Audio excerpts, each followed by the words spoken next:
तो hello friends, नमस्कार। Welcome back to my another blog. Friends, आज हम आप लोगों को बताने वाले हैं कि इतनी सर्दियों में मेकअप लॉन्ग लास्टिंग कैसे बनाएं। आज स्टेप बाय स्टेप हम बताएंगे कि विंटर में मेकअप कैसे किया जाता है। सबकी एक ही प्रॉब्लम होती है कि मेकअप करने के बाद मेकअप जो है वो ड्राई हो जाता है और फेस खिंचा खिंचा सा लगता है, और कई लोगों को तो फेस फट भी जाता है ना, गाल पे या फिर यहाँ पे या नाक वगैरह, ये गाल वगैरह होठ वगैरह फट जाते हैं। तो ऐसा क्यों होता है, इनसे कैसे बच सकते हैं, तो चलिए शुरू करते हैं।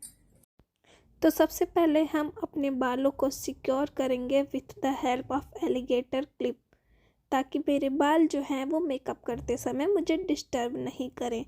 यहाँ पे मैं स्किन फ्रूट का मॉइस्चराइज़र यूज़ कर रही हूँ और ये बहुत ही ज़्यादा सस्ता भी होता है और ना हैवी मॉइस्चराइज़र है। ऐसा जेल बेस्ड मॉइस्चराइज़र आप समर में यूज़ करिए, और विंटर में तो हम ज़्यादातर हैवी मॉइस्चराइज़र ही यूज़ करते हैं, जिससे मेरी स्किन जो है वो ज़्यादा देर तक मॉइस्चर रहे और ड्राई नहीं हो। ड्राई होगी तो मेकअप फटने लगेगा, फिर आप लोग बोलोगे कि हमने मॉइस्चराइज़र तो अच्छा से यूज़ किया पर रिजल्ट नहीं आया।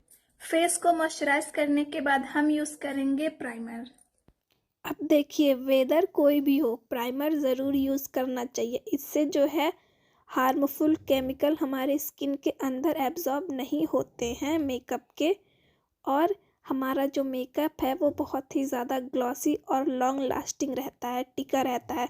देखिए, पूरे फेस पे मॉइस्चराइज़र यूज़ करने की नीड नहीं है, पर हम हल्का हल्का सा मसाज कर रहे हैं अपने फेस को, जिससे जो है मेकअप करने के लिए मेरी स्किन जो है रेडी हो जाए।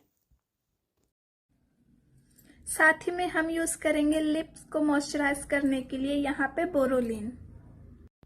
आप अगर चाहें तो यहाँ पे कोई भी लिप बाम या लिप ऑयल यूज़ कर सकते हैं। और ब्लश के लिए मैं यूज करूंगी अपने पिंक लिपस्टिक, क्योंकि अभी मेरे पास क्रीम ब्लश नहीं है। अगर आपके पास लिक्विड ब्लश हो तो आप उसको ज़रूर यूज़ करिएगा। मेरे से यहाँ पे एक गलती हो गई थी कि ये जो लिपस्टिक है वो बहुत ही ज़्यादा मतलब तुरंत तुरंत ही ड्राई हो जा रही थी, तो इसको ब्लेंड करने में बहुत ही मुश्किल हुआ हमको। बाद में याद आया कि अगर हम इसमें थोड़ा सा मॉइस्चराइज़र मिला लेते तो इतनी मेहनत मुझे नहीं करनी पड़ती। आप लोग ज़रूर मॉइस्चराइज़र लगा के ही लिपस्टिक को अपने गालों पे यूज़ करिएगा एज अ ब्लश। काफी मेहनत के बाद ये देखिए, ब्लश तो ब्लेंड हो गया। अब इसको सेट करने के लिए हम यूज करेंगे लूज पाउडर, क्योंकि कॉम्पैक्ट पाउडर का यूज विंटर में बहुत कम किया जाता है। इससे जो है हमारा मेकअप अच्छे से सेट हो जाएगा। कॉम्पैक्ट पाउडर यूज़ करने से ना स्किन अगेन ड्राई हो जाती है। देखिए, बहुत कम कम ही मैं लूज़ पाउडर यूज़ कर रही हूँ, ताकि मेरा जो बेस मेकअप है वो अच्छे से सेट हो जाए। तो आप लोग भी बहुत कम कम ही पाउडर यूज़ करिए, हो सके तो लूज़ पाउडर या बनाना पाउडर वगैरह ही यूज़ करिए, कॉम्पैक्ट पाउडर नहीं। तो देखिए, अभी मैं अपने आईब्रोज़ को फिल करूँगी with the help of gel eyebrow gel. तो फ्रेंड्स, यहाँ पे देखिए हमारी जो आईब्रो है वो अभी बनी नहीं है, तो आप लोग ज़्यादा नोटिस नहीं करिएगा क्योंकि टाइम नहीं मिल पाता है, लेकिन फिर भी मैं शेप देने की कोशिश कर रही हूँ। तो फ्रेंड्स, अब हम करेंगे बहुत ही सटल सा, बहुत ही इजी आई मेकअप, जिसके लिए हम यूज करने वाले हैं ये आई शेडो पैलेट, जिसका नाम है रोज गोल्ड। इसमें 18 आई शेडो है। तो चलिए शुरू करते हैं। पहले पास तो आ जाइए। ये अब सही है। आई मेकअप के लिए मैं अपने पैलेट से यहाँ डार्क ब्राउन शेड का आई शेडो लूँगी, जिसको मैं अपने आई क्रीज लाइन के ऊपर अच्छे से ब्लेंड करूँगी। देखिए, आई मेकअप में जो सबसे ज़्यादा ज़रूरी होता है वो होता है ब्लेंडिंग। अगर आपकी ब्लेंडिंग स्मूथ है, अच्छी है, तो आपका आई मेकअप बहुत ही ज़्यादा उभर के आता है। तो यहाँ पे देखिए, ब्राउन शेड के बाद मैं यहाँ पे ले रही हूँ ब्लैक आई शेडो।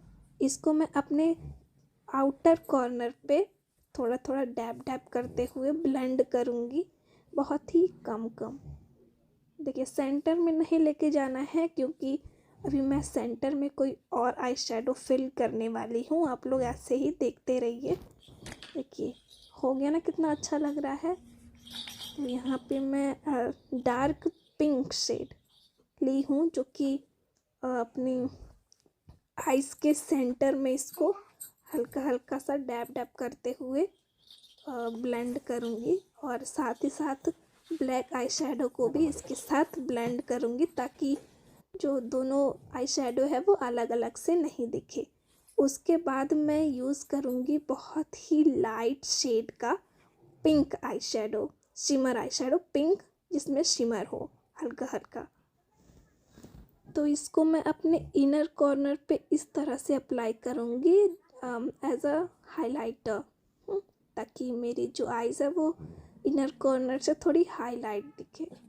तो इसको भी मैं अपने फिंगर से अच्छे से अप्लाई करूँगी, एंड देन सारे आई शेडो कलर को हल्का हल्का सा आपस में ही ब्लेंड कर दूँगी। और सेकंड लास्ट चीज़ जो मैं यूज़ करूँगी वो है ये आईलाइनर। लाइनर भी मैं बहुत ही ज़्यादा सटल तरीके से लगाऊंगी। यहाँ पे छोटा सा विंग्स बना लिया है, और मेरी जो लैश लाइन है उसी को मैनेज करते हुए बहुत ही थिन आईलाइनर लगाऊंगी। देखिए कितना प्यारा लग रहा है। आप लोग भी ऐसे ज़रूर लगाइएगा, बहुत ही सुंदर दिखता है ऐसे। मतलब इतना लाइट आई मेकअप किया है ना, तो इसमें ऐसा ही अच्छा लगता है। और आप खुद ही देखिए कितना अच्छा आई मेकअप निकल के आया है मेरा। And the final last mascara. Mascara को कभी भी लगाते समय शेक कर लेना चाहिए, उससे जो है वो एक्टिव हो जाता है। उसके बाद एक कोट नहीं, कम से कम 4 से 5 कोट अगर आप अप्लाई करते हैं तो आपको फेक आई लैशेस की ज़रूरत नहीं पड़ती है। देखिए कितने अच्छे से अप्लाई हो रहा है, और मेरी आई लैशेस नेचुरली कितनी बड़ी बड़ी दिख रही हैं, है ना। Look at the result friend. अब बताइए आपकी इन आँखों में कौन नहीं डूबना चाहेगा।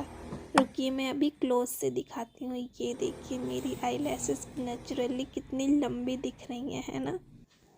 और अपने फेस को हाईलाइट करने के लिए मैं यूज़ करूँगी स्टोव क्रीम।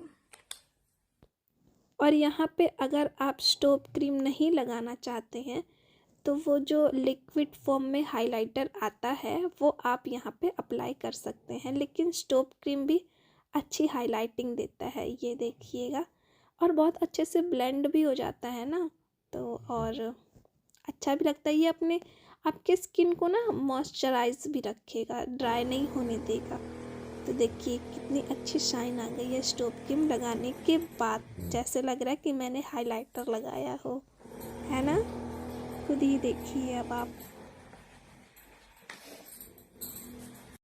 जो आखिरी चीज़ है वो है ये लिपस्टिक।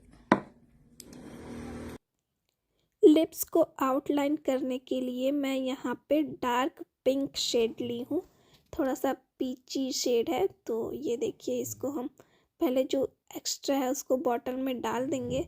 उसके बाद अपने लिप्स को क्या कहते हैं, आउटलाइन करेंगे अपने लिप्स को आउटलाइन करेंगे। नेचुरली जो भी आपके लिप्स है उसी को ही फॉलो करिएगा, एक्स्ट्रा कुछ करने की कोशिश नहीं करिए, नहीं तो वो बहुत ही ज़्यादा गंदा दिखता है। कई लोग ना कि अपने जो नेचुरल शेप है उससे एक्स्ट्रा ही लगाते हैं, अपने लिप्स को आउटलाइन करते हैं, तो वो अच्छा ही नहीं लगता बिल्कुल भी, बहुत गंदा दिखता है। और यहाँ पे न्यूड शेड लिया है मैंने, पिंक का ही है, ये भी थोड़ा मिलता जुलता लाइट सा पिंक। तो इसको मैं अपने इनर लिप्स पे अप्लाई करूँगी और दोनों को अच्छे से मिक्स कर दूँगी। उसके बाद देखिए कितनी अच्छी लग रही है लिपस्टिक। तो फ्रेंड्स देखिए, here is my final look. और लास्ट में मैंने ऐड किया है ये बिंदी। आप चाहें अगर शादीशुदा हैं तो ऐड करिए, नहीं शादीशुदा हैं तो मत ऐड करिए, लेकिन ये मेकअप आप कोई भी यूज़ कर सकता है। और कैसा लग रहा है, हम अपनी बुआ से चल के इसका फाइनल रिजल्ट पूछते हैं, कैसा निकल के आया है। तो बुआ, हाँ बताइए मेरा फाइनल रिजल्ट निकल के कैसा आया है। बहुत अच्छा आया है बहुत अच्छा लग रही है। दोस्तों आप लोग कमेंट करके बताइए कैसा लग रही है। हाँ, हमको तो बहुत अच्छा लग रही है। और फ्रेंड्स देखिए, मैंने जितनी भी चीजें यूज की हैं अपने मेकअप में, वो सभी के सभी क्रीम फॉर्म में यूज किए हैं, जिससे मेरा स्किन जो है वो ड्राई नहीं हो और मॉइस्चर मेरे स्किन का बना रहे। पाउडर फॉर्म में जो चीजें होती हैं जैसे पाउडर, ब्लश वगैरह, कॉन्टोर वगैरह, तो वो सब चीजें आप गर्मियों के सीजन में यूज करिए। अगर ठंडी में अगर पाउडर, बताइए बहुत ज्यादा पाउडर लगाने से कैसा लगता है? अच्छा नहीं लगता है। रूखा रूखा हो जाता है फेस। हम आपको पास से दिखाते हैं, ये देखिए, कहीं से भी मेरी स्किन जो है वो ड्राई नहीं दिखेगी आपको। तो अगर आप लोगों को वीडियो अच्छी लगी हो तो बुआ क्या करना रहेगा? लाइक करिए, शेयर करिए, सब्सक्राइब करिए। हाँ फ्रेंड्स, अगर आप लोगों को वीडियो जरा सी भी हेल्पफुल लगी हो तो अपनी फैमिली और फ्रेंड्स में शेयर करना बिल्कुल भी मत भूलिएगा। मिलते हैं फिर नेक्स्ट वीडियो में, तब तक के लिए कमेंट करके बता दीजिए कि मेरा ये मेकअप कैसा लग रहा है और नेक्स्ट मेकअप आप किस टॉपिक पे चाहते हो। Bye bye.